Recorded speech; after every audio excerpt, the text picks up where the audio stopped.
Hey tubers, we got a 2018 GMC Savanna 6.0 engine with the complaint of a network going down sometimes. Basically, we get a check engine light and we got a few network codes, communication codes. Okay, I will get back to the codes later. Right now, I have the scanner scope on the CAN line. There's two different networks on this setup. There's a serial network, which is one wire, and there is a CAN network. This is CAN network, two wires. Right now we are in CAN network, and we are taking it from the diagnostic connector right there. So here's what I'm seeing. I'm seeing positive and negative, all right, two signals, biased at 2.5 volts, which is the middle line, all right, and we have a fairly good looking signal. I can do this. I'm going to change the scale, and we're going to see a little bit different picture. Okay, this is 20 milliseconds. All right, this looks just about right. This is what it should look like. The signals, one signal is a little bit shorter than the other, which is a problem. They should be of the same amplitude, up and down. You can see the green side, the positive side, is a little bit shorter, so than the negative side, right? That's one thing. Number two, look what happened. I am going to turn the ignition on first. This is ignition off situation, okay? Ignition on. What started to showing is the little high frequency noise on the bias line, and it came and it went.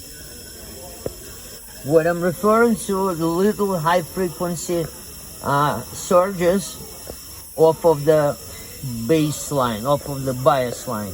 I'm gonna start the vehicle now. Watch what happens.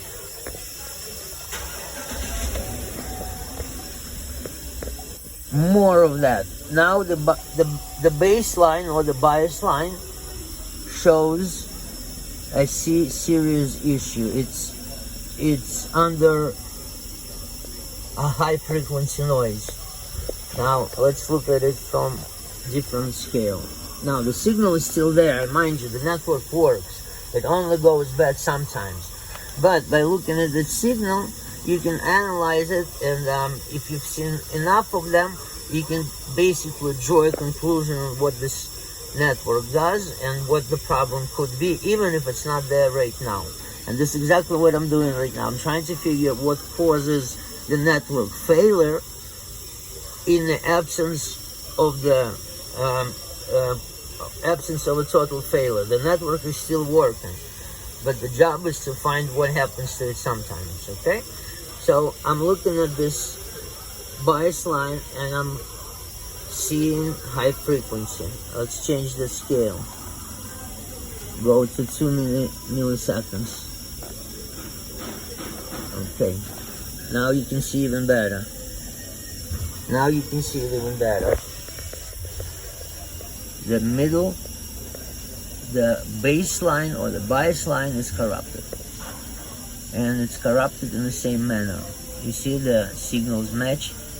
All right, what I'm going to do is I'm going to turn one off and see one of them, and then I'm going to turn the other off. So this is off. This is a green signal by itself. Okay, now this is on and this is off. This is the yellow signal. The yellow signal, just like I said before, has a bigger amplitude, meaning it's lower or higher for that matter. And the green one is visibly showing less of an amplitude. So there's the two things that I'm going to be looking for. Now what I'm going to do is I'm going to start unplugging modules that sit on that CAN network, and every time I unplug something, I'm gonna look at the scope and see if the problem is still there or not. 2 or 3 modules are under the vehicle, so it's going to be a little bit hard to get to them. But chances are that's one of those, because of the conditions that the modules are under the vehicle. There's a transfer case, and I think there's a ABS for sure is there, and then there's another one, CCC, chassis control, and also it shows a fuel pump module, which I'm not seeing on the diagram. But the ECM is complaining that the fuel pump module is setting up the check engine light. So I'm gonna go over all of this. I mean, I gotta go under and see for myself what's going on there.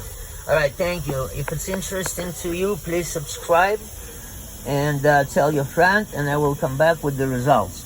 Thank you.